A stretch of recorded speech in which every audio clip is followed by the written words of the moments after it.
are streaming. Hello, LinkedIn. Hello, Facebook. Twice. Hello, YouTube. Look who I've got. We're wearing purple today.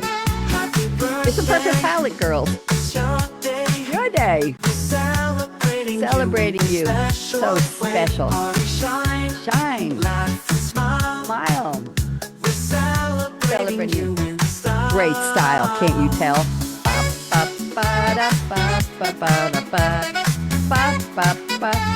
Okay, it's time for us to give the Suno Orchestra a break. Thank you for that wonderful introduction, orchestra. I'm Bonnie D with my very special, very beautiful lavender palette guest co-host Laura D. Laura, before I start, I'm going to give you 2 sentences to tell everybody who you are and what you do. Go ahead.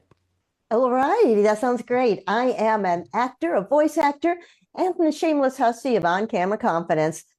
What I do is I help executives shine on camera for videos, for interviews like this or anything else. But if you just don't want to be on camera, I can do it for you. Because I perform. I do that. And look how beautiful she is. Look at the we didn't plan to both have. Look at the colors. And even the birthday sign behind. Unbelievable. Okay. I'm going to do the opening here. We have got celebrity birthday. I'll tell you in a second. Here we go. Pop the confetti. Light the candles fast, not near the computer. It's happy birthday to you, and we hope it's a blast. Bonnie D on her Scarlet mic, and guest co-host Laura D is here too, dishing celebration gold. I don't have any gold on today. Oh, I do. With a fun point of view. From icons on the screen to social media stars who soar. Yes, they do. We'll share what they're known for and pre-fame lore. Wacky holidays you never knew till today. Plus music milestones are headed your way. We've got candles and sparklers in the other room, not near the computer. Frosting on the cake, a delicious blend only Laura and I could bake. Ooh, good. So buckle up, darlings. A fun show is in store. HB2U is lighting up September 19th. September with glam, with BAM, and with more. And now I'm going to start with events in music history. Here we go. Let's go back to 2005. We're going backwards we're going from the current time all the way back in history. Fergie, with her group, the Black Eyed Peas, I remember them, appeared on the TV show Viva Las Vegas. I remember that. That was the episode of the TV show Las Vegas. I watched it, where she met the star, the handsome Josh Duhamel. Guess what? They got married 4 years later. So that's an event in music history. Somewhere in there's music. Oh, it's Fergie. Laura, you've got the next one. Yeah, guess what? Back in 1997, the pitch correction software Auto-Tune hits the market. And it soon becomes ubiquitous in recording studios, especially after Cher hits #1 with her auto-tuned Believe. Did you know that was auto-tuned? I didn't know that. I had no clue. I love that song. It's a great anthem. It's a great disco song. And I love the song. I got to go back and check that one out. 1996, the year before, George Benson. Oh, did I love his music. Got a star on the Hollywood Walk of Fame. He's long gone, but that's nice to know. Laura? Well, let's go a little further back in time to 1991, and Michael Jackson is a guest voice on The Simpsons. How cool is that? He played a patient named Leon Kompowski, whom Homer befriends. That's nice of Homer. I think it was a mental patient, but I didn't put that in there. In 1990, the year before that, we're going backwards this time. Eddie Vedder is selected as the lead vocalist of what became Pearl Jam after Jeff Ament, Stone Gossard, I like that name, and Mike McReady heard his demo tape when he added vocals to 3 instrumental tracks of music the band had recorded. So he came in and said, oh, that sounds really cool. I think I'll sing over it. And they said, okay, you're hired. That's an interesting way to get a job, isn't it, Laura? Hey, whatever works. But let's just go forward in time. Or no, we're going back to 1987.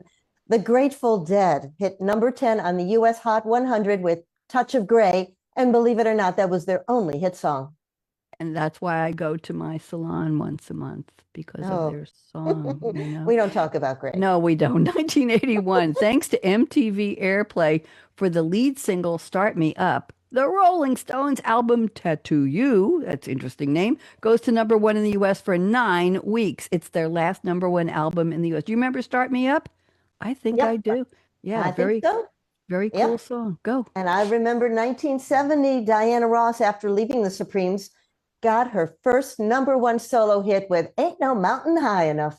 Ain't no mountain high enough. Wonderful song. Classic. 2 years before that, see, I never go backwards. I usually just go from the oldest dates to the current, but I think this is more fun. 1968, Barbara Streisand had her first film role playing Fanny Brice in Funny Girl. That was the role she originated on Broadway. I Mhm. think I saw that. She won the Oscar for Best Actress. Good move, Babs. Sharing the title with another icon in acting, Katharine Hepburn, who won for The Lion in Winter. So they gave out two Best Actress Oscars. How creative, right? You bet. And while we're going back in time and getting younger and younger, 1960, Chubby Checker's version of The Twist goes to #1 in the US, while the original version by Hank Ballard and the Midnighters peaks at number 28. And Checker's version is #1 again in 1962, so clearly he was doing something right.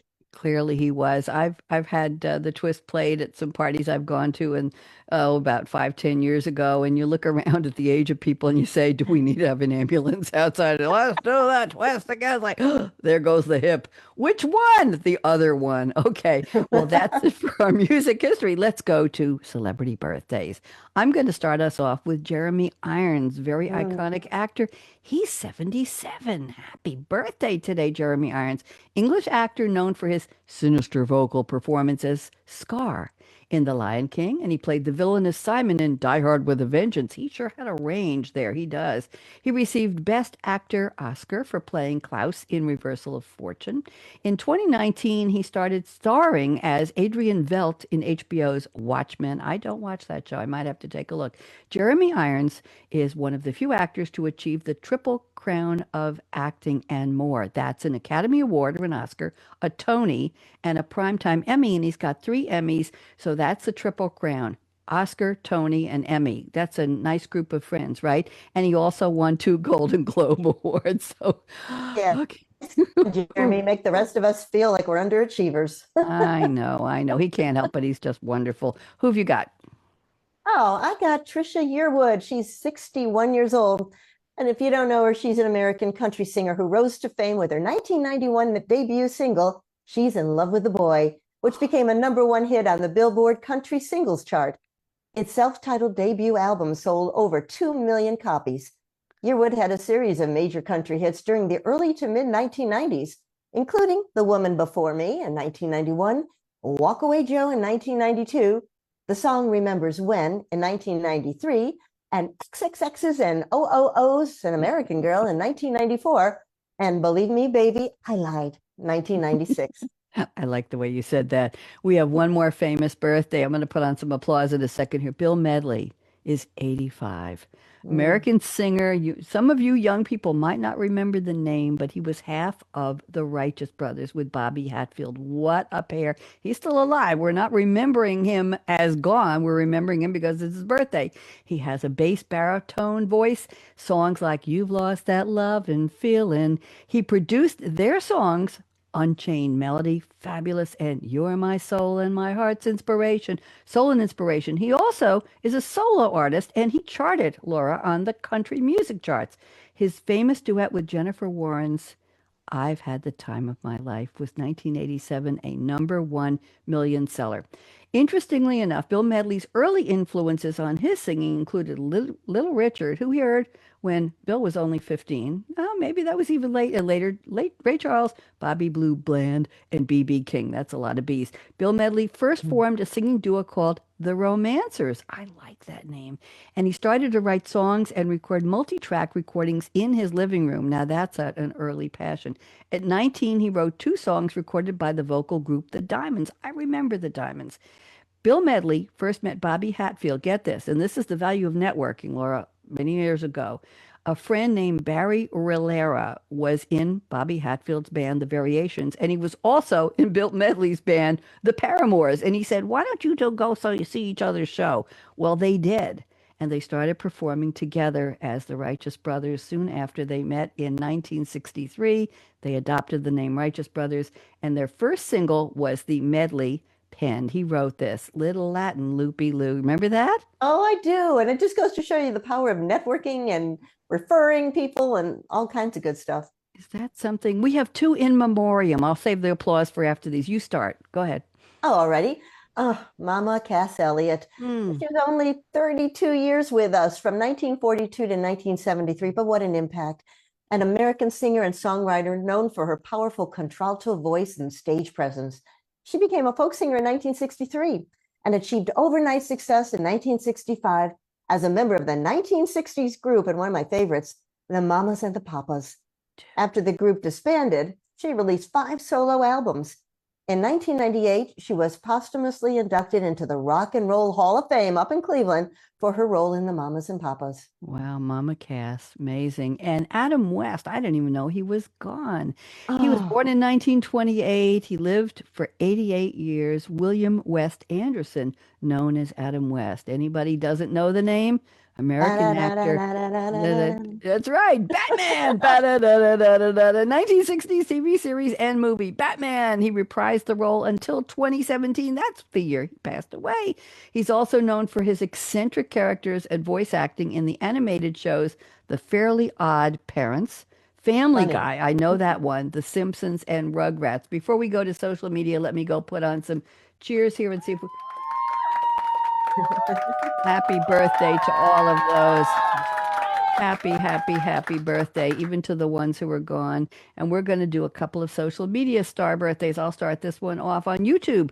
We have a young man who's 23, that's young, Laura, whose name is Mm. Picaro exclamation point. So it's Piicaro. I have no idea what it means. He has 3.8 million subscribers on YouTube. He also has 1.7 million on TikTok, and he has 19 million likes. Interesting. Now, here's what he does. He has a try not to laugh video series that he did. He started it in 2023.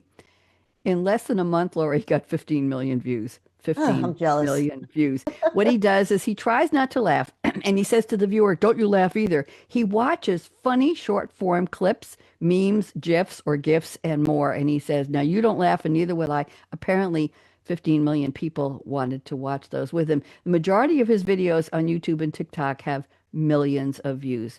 Laura, how? People just love to laugh. Well, this next person is the same age as my daughter.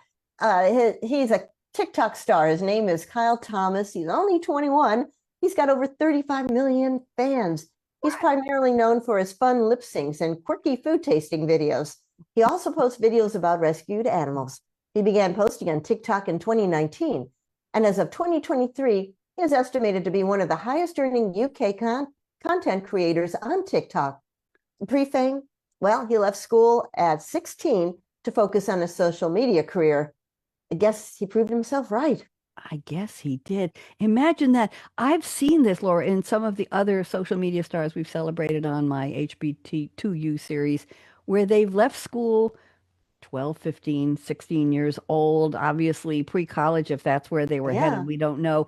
And they've started a social media career, I'm assuming with millions and millions, that there's some ka-ching involved. They're getting sponsors, right? And they're Oh, probably, yeah. many of them are making a very nice living. If only we knew, right? Let's go to the next one. I'm celebrating on Instagram, Parker Pannell, Pannell. He is 22 years old, and he's just starting out. 3.7 million followers. Excuse me. He posts original dancing, lip syncing, and comedy dubs featuring popular music and sounds. I don't know what kind of sounds would be if they're not music, but maybe like I use the sound effects. He's an actor, a host, a stand-up comedian. He's been mentioned. This guy must have a lot of clout. Forbes, Business Insider, and CNN. He hosts the Dating Diner podcast. We have to check that out. He had his first viral video on YouTube, even though he's here as an Instagram star, when he was 5 years old. Oh my goodness. Probably unboxing something, you know? Probably. His parents probably held the camera up and said, Yeah. "Okay, Parker, open this thing up." Wow, he's 5. Look at that. Parker, no Well, disrespect. well, Bonnie, hold on to your microphone. We actually have a grown-up in the room. We have a TikTok star who's 35 years old. So that's great. His name is Noctur, and he has 5 million followers. He is actually a Spanish Instagram star, and he is known for his comedic and impersonation-oriented video posts. He has worked professionally as a comedian and performed in venues throughout his native country. So it sounds like he started on Instagram, and now he's making this big splash over at TikTok. I think we can do a laughter track for this. And the laughter is not mocking, it's saying we appreciate you for your sense of humor, some of you doing comedy skits and sketches and all that, but for making us smile. There you go, all of you social media stars. It's time for us to go to our wacky holidays. I'm going to start us off. I will start the first holiday and then Laura will start the second one. The first one is National Butterscotch Pudding Day. Okay, September 19th. I'll start with the origins. There were several theories, Laura. Apparently, it's very important that we look at all the theories because historically we're not sure where it started. One claims that the word scotch in butterscotch denoted the cutting or scoring of the candy, of butterscotch candy, into pieces before it hardens. Other theories say scotch is a derivative of the word scorched. Well, they have a bunch of letters in the same. And it refers to the heating of sugar at high temperatures. And there's another possibility that it was a product of the far north of Scotland. Okay, why don't you take us into the story? Go ahead. All right. Now, butterscotch pudding has emerged as a distinctly American dessert. And what it does is use the caramelized butterscotch flavor created by the British, often in a custard form. The first recipe included milk, butter, eggs, and brown sugar. And by the way, in contrast, caramel or caramel uses white sugar. Do you say caramel or caramel? What do you prefer? I usually say caramel, but if it doesn't have that extra A in there, I'll say caramel. I usually read whatever I see. I'm a voice actor, supposed to do that. Well, we're going to go back in time. We finally got a date on this one. In 1817, members of England's royal family, excuse me, they liked eating butterscotch candy as a dessert. They didn't say what size they were or whether they were scored big or little. There's a lot of innuendo in that one. Many believe the confectionery was invented by Samuel Parkinson, who lived in Yorkshire. Okay, and Doncaster, Yorkshire Doncaster, I guess that's a place. He was describing it as buttery, brittle toffee. This is very confusing. What do you think? Well, about 31 years later, in 1848, the Doncaster butterscotch candy recipe is included in a publication of the Liverpool Mercury newspaper. So Liverpool's been around a long time before the Beatles. It absolutely has. I think it was Mercury, and I think I left the Y off, so I'm sorry for that. Well, like I said, I'm a voice actor. I read what I see. 2 years later, in 1850, new butterscotch recipes were created. And then in 1855, F.K. Robinson's publication, Glossary of Yorkshire Words, describes the confectionery as a treacle ball with an amalgamation of butter. And in 1951, we're going ahead almost a century, butterscotch finally found its place in households and became a household name. Actually, butterscotch candies were presented to Queen Victoria and gained popularity then, and I guess it just spread across the pond. Are you a fan of butterscotch candy, Laura? No, I'm really more of a chocolate gal. Me too. Okay, let's get a whistle in here. There we go. Okay, you've got the next holiday. What is it? Oh, it's International Talk Like a Pirate Lady Day. And it all began, as far as we know, back in the 2nd century. The earliest recorded pirate attacks began after China's Han Dynasty falls. Either way it went down, they came in. It went down. 1650 to 1680 was the golden age of piracy. Arg. I don't know why we say that. The increase in maritime trade and travel between Europe, the Americas, and Africa provided opportunities for Caribbean or Caribbean pirates to do their thing. Do you say Caribbean or Caribbean, Laura? I say usually Caribbean, but sometimes I'll say Caribbean with a drink or two. I don't know. Okay, what's our next date? Oh, well, hey, the ladies got to get in on the action. So in the 1800s, female pirate Ching Chi commands a fleet of 1,800 ships and between 40,000 to 80,000 pirates. She was a busy lady. Well, I was going to say girl, but I'll say lady. Can you imagine a female pirate with a fleet of 1,800 ships? I have to read more about her. Why hasn't anybody made a movie about her? I think Disney needs a pirate princess, don't you think? I think so too. She sounds like an empress. I mean, I think she left princess behind her. Yeah, I But think that you're was the right. 18 she's been gone a while. In 1883, Robert Louis Stevens. Did you say Louis or Louis? This is an Robert interesting. Louis Stevenson. Louis Yeah. Stevenson, Yeah. Lewison. His adventure novel, Treasure Island, is published 1883. It was influential in creating the pirate as a pop culture stereotype. Treasure Island gave us X-marked maps, shoulder-perched parrots, all right, matey, and buried treasure motifs. Thank you, Robert Louis Stevenson. Laura? But the kids all love it. Back in 1967, Disneyland's Pirates of the Caribbean or Caribbean, I think they say it that way. The ride opens and it remains one of the park's most popular attractions. The last attraction Walt Disney worked on before his death, Pirates immerses visitors in the detailed world of a Caribbean port falling victim to pirates' plunder. Oh, Pirate Splendor. Okay, and we have one more, 1995, which is how much? 30 years ago? Today. Well, not necessarily today, but today's the holiday. So, two Okay. friends, this is interesting. Two friends from Oregon were joking while they were playing racquetball. Now, I used to play a lot of racquetball, Laura, and there was really no time to joke. I mean, you're busy hitting that ball on the front wall, the back wall. Yes. You got your goggles on. You're trying not to get hit in your legs. Unbelievable. I played singles, not doubles, with men usually. They quietly celebrated this thing called Pirates Day, this fake holiday with a few friends. But in 2002, so this went 7 years later, one of them said, "Hey, let's do more with this holiday." I don't even know what their names are. So they wrote to the humor columnist Dave Barry and they said, Oh, "Would you like to be a spokesperson for National Talk Like a Pirate Day?" Well, Dave Barry said, "That's really funny." And he agreed. What did he do? What he always does. He wrote a column about the holiday. It got national prominence and spawned a wave of talk like a pirate celebrations. And that's how we got the holiday. So I'm going to do a round of applause here for you and me, Laura. And we're going to wave goodbye. There we go. We're going to go out with the song. I had to bring the orchestra back. Uno Orchestra.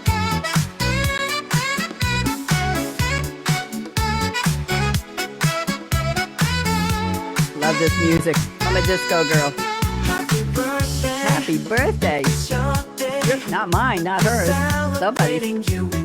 Special ways. The lavender girls, the purple girls. I can't believe I changed into this. I didn't know what you're going to wear.